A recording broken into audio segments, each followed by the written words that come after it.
mission of the Archangel Gabriel, hide the words, seal the book until the time of the end. It's the time of the end.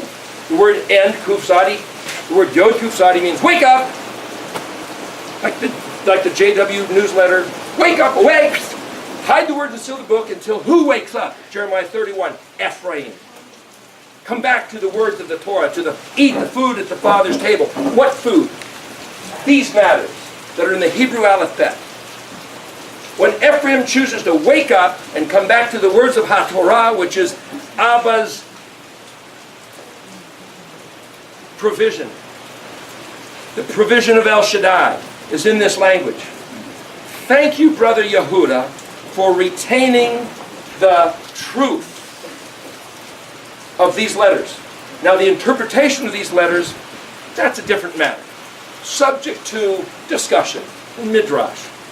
But thank you for holding on to the truth of these letters, at least in the modern orthography.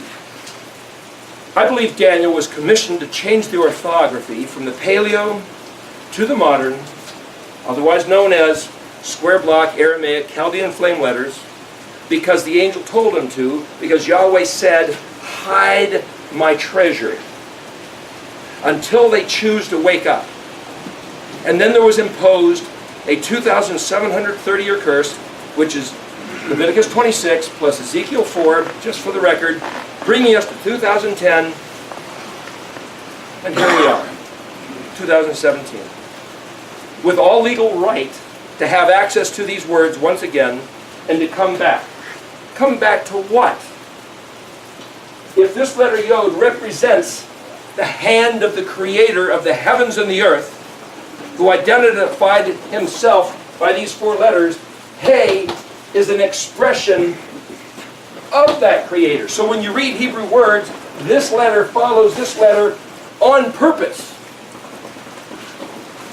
This is the expression of that.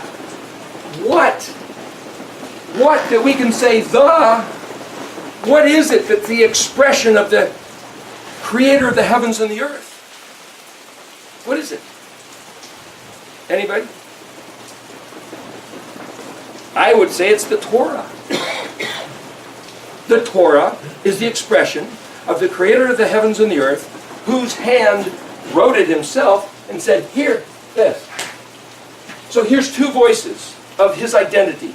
One is that he's the guy that made this place, and the scripture says the heavens declare his glory and majesty. Everything that exists speaks of him who made it. Without a false voice, until you give us false genetically modified plants and organisms. Thank you, Monsanto. But as the Creator made it, it's a true testimony of his identity and his intention. He then gave us the Torah. So this is an expression of this. Then that means this is an expression of this.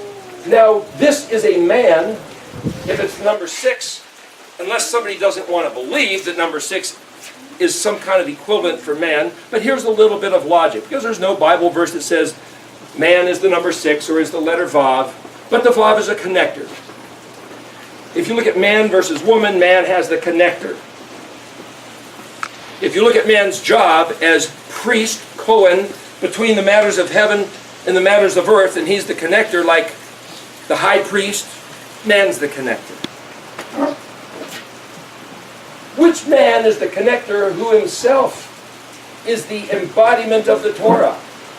Regardless of who you want to call his name, it's the Mashiach, it's the Messiah figure. So this man is the Messiah figure who, according to John 1, is the incarnation in physical matter form of this Torah, which is this expression of the Creator. This Creator expressed himself in the Torah that manifested it in human form. And then this man said when he was leaving, hey, I'm not going to leave you alone. I'm going to give you the Ruach HaKodesh to lead you and comfort you in the way of the truth, so that this truth, this hay, is the same as that hay. They can't differ. And Yeshua said, I only say the things I hear my Father saying. I only do the things I see my Father doing. which is exactly what's written in the Torah, and the Ruach cannot disagree with the Torah, and he will not disagree with his Father, and he's identified as the one who is the embodiment of every word of the Torah, and if he countered the Torah, it's called sin, in which case he disqualified himself as being the Messiah. So therefore, if he ever contradicted this Torah, contradict, different, dict, as in dictionary, as in diction, different word, if he changed anything from this Torah, he's automatically disqualified from being the Mashiach. So if somebody says, hey, J-Man, you're not allowed to eat that stuff on the Sabbath day, and says, hey, cool down, Bob. I'm the Lord of the Sabbath. I can do anything I dang well please. If he had that attitude, sorry, not the Messiah. Therefore, if the J-Man represents the ideology of anything contradictory of this Torah or this manufacture of the heavens and the earth, he's disqualified. And everything built upon that is also disqualified. So when I say Yeshua or Yahusha, what I mean is the guy that's in the embodiment of the entire Torah according to as the Creator made, which happens to be the 22 letters of the Hebrew alphabet. So if you know what the 22 letters of the Hebrew alphabet mean, not just Aleph is an ox, and Bet is a house, and Gimel's a camel, but if you know what the letters mean, which are the Shem of the Creator of the heavens and the earth, which he is zealous about because they are his personal design, ornamentation, and the testimony of his identity, then Yeshua is the full human incarnate embodiment of each one of these 22 letters, such that when we study Hebrew, we are studying him. We are studying the creation, and we're studying the Creator, and we're studying the Torah. And because the Ruach HaKodesh is the full extent of anything he made and anything he revealed about himself from Aleph through Tav, then the Ruach HaKodesh can be logically interpreted as the Aleph Bet itself. And what the Ruach leads us in is to understand the Torah as the Creator intended, as the Mashiach embodied and said, follow me. If he did not keep the Moedim, he would be disqualified from being Mashiach. If he did not keep, yes, fulfill, which means fill to the full, fill fully, overflowing, Yahweh has a measure, pressed down, shaken together, overflowing, satisfied. That meaning of that word is Shin Bet Ayin, Shavah, which equals, it is the word for the number 7. It means vow. It also means to fulfill the vow. That's why they say 7 is the perfect number, the heavenly number, because it's in the meanings of the words. To fulfill every word as his Father specified qualifies Yeshua to be the Mashiach. He gave us his Ruach. Hey is hey. They're one and the same. If somebody says the Holy Spirit has led them to contradict the Torah, it breaks. It doesn't line up. So now, if you are trying to triangulate a location, triangulate 3 pointers converging, you know where you are. I've heard it said that when you're in outer space or off the ground somehow, you need 4 points, a quadrangulation. Here are 4 points of quadrangulation to find your location, Shem, if you're in his name. If you got the right guy. When what he built in the natural universe, seen and unseen, equals what he said in his Torah, equals what Yeshua HaMashiach embodied and said, equals what the Ruach HaKodesh leads us as truth, then I am willing to bet my life now and for eternity that we're in the right place, echad, with Yahweh. That's what he gave us. 4 considerations, actually 22, but these 4 he put in his name, and then he gave us this little tidbit. The way to pronounce these 3 letters is Yahoo. Or you might say Yeehaw or Hooray. You might want to say it a little bit louder than that if you think that you're finally, after all these years, on the right path. Yahoo! Hooray! Or Hodu la Yahweh. Give thanks, reverberating, echoing, splendor, majesty, might, and glorious praise and thanksgiving. It also means confession of sin, which is to say, acknowledge where we were led astray, went astray, wandered astray, intentionally went astray, regardless, because his mercy endures forever. Ki leolam chazdo. We're still breathing. We have the chance to turn around and repent and come back. He's been waiting. The prodigal son story, Jeremiah 31. Ephraim. We read Ezekiel 30 and 31. No, Ezekiel 37, a little bit earlier. Jeremiah 30 and 31. I would encourage you to read this. Just read it slowly. Ponder.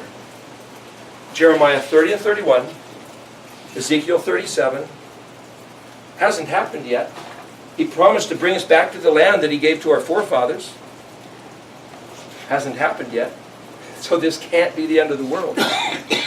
Might be the end of 6 millennium, but just like there's a model of 6, and then there's 1 left over for place of relationship between him and his people, I'm willing to bet that the 7th millennium is reserved for Yahweh pouring out his overwhelming flood of favor to us, his people, my people who are called by my name,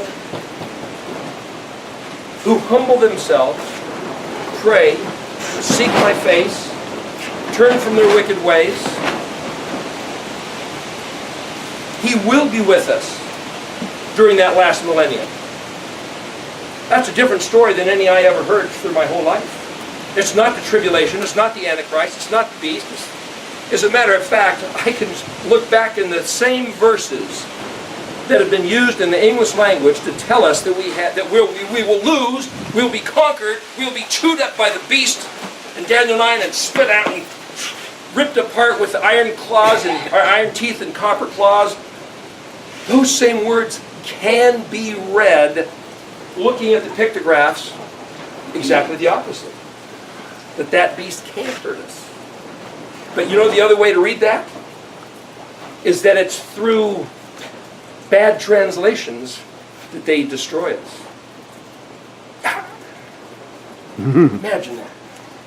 The same verse that said the beast will tear us up, eat us up, rip us to shreds, and stomp on that what remains, can be read to say that they will use publishing houses to conquer us.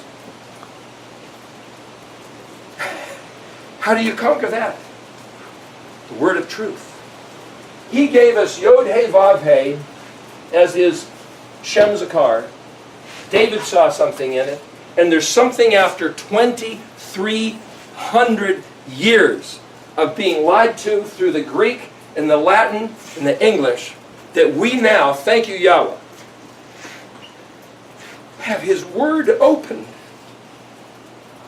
to see like cartoon pictures. So simple. And it's Yeshua. It's his face. Let me show you one more thing in the interest of time. I don't know where we're at with the time, but it seems like it's about that time. Hour and 15 minutes. Okay, we're almost out of tape here. The word pane is face.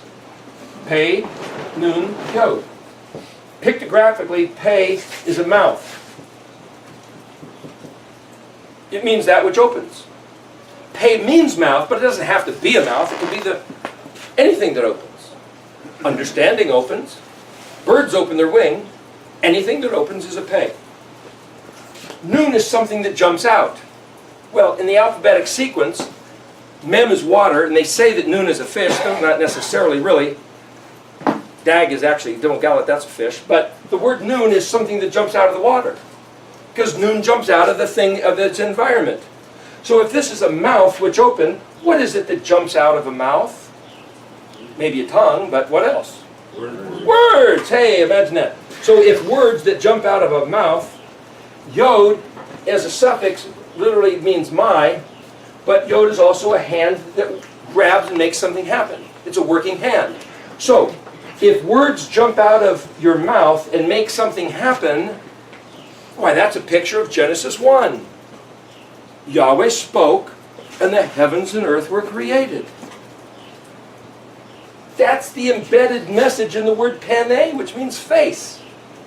You want to see Yahweh's face? Check out his words. It's a very simple little construction. And yet some people tell you that's deception. But yet, if you choose to look at the words that came out of his mouth, I'm saying you'll see his face. You decide. Anybody else got anything they want to say?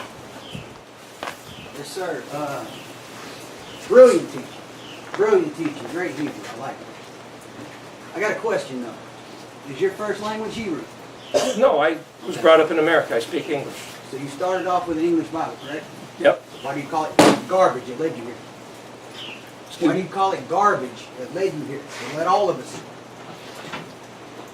There's a fellow by the name of James McCaney. He wrote a book called Calculating Primes. Throughout the ages, Pythagoras, the Greek mathematician, I think Newton, and even some other big, very intelligent men have tried to figure out a formula for determining prime numbers. Unsuccessfully. As a matter of fact, I believe recently, as I understand, a guy even got a Nobel Peace Prize for proving that you can't calculate prime numbers. James McCaney had a job, I think he's still a living man, he had a job embedding codes for computers for very serious financial information. He's the guy who wrote the codes, and he based them on the prime numbers because you can't calculate prime numbers. So he could pick prime numbers and nobody ever be able to figure it out. I'm giving my synopsis of the whole thing.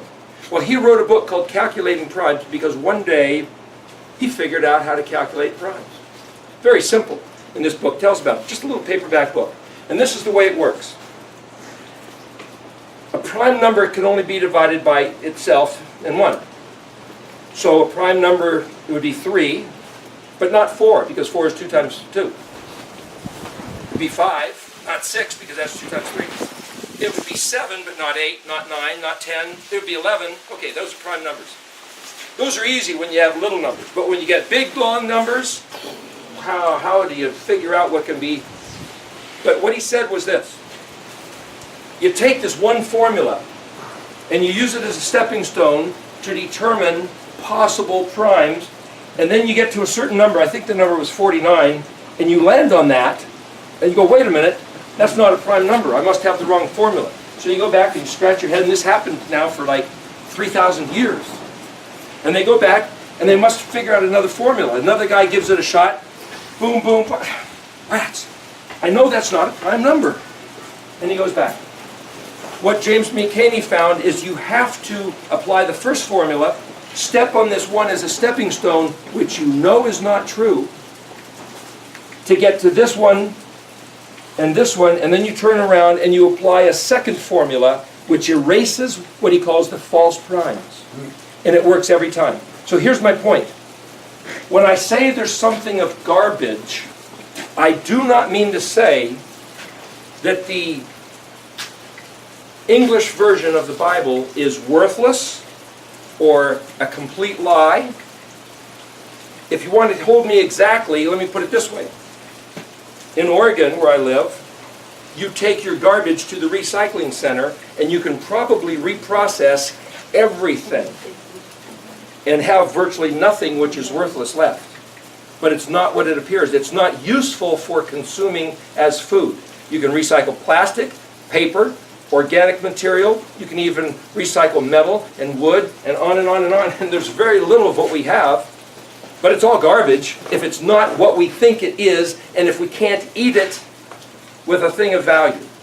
So, Yahweh said, there will be coming a day when we will say, we have inherited only lies from our ancestors, and this is the other translation of it, worthless things that can't produce, that can't reproduce, that have no value. If you look at that Hebrew word, they have no life in it. There's another verse that says, if they speak not according to the Torah and the testimony, it's because there's no light in them.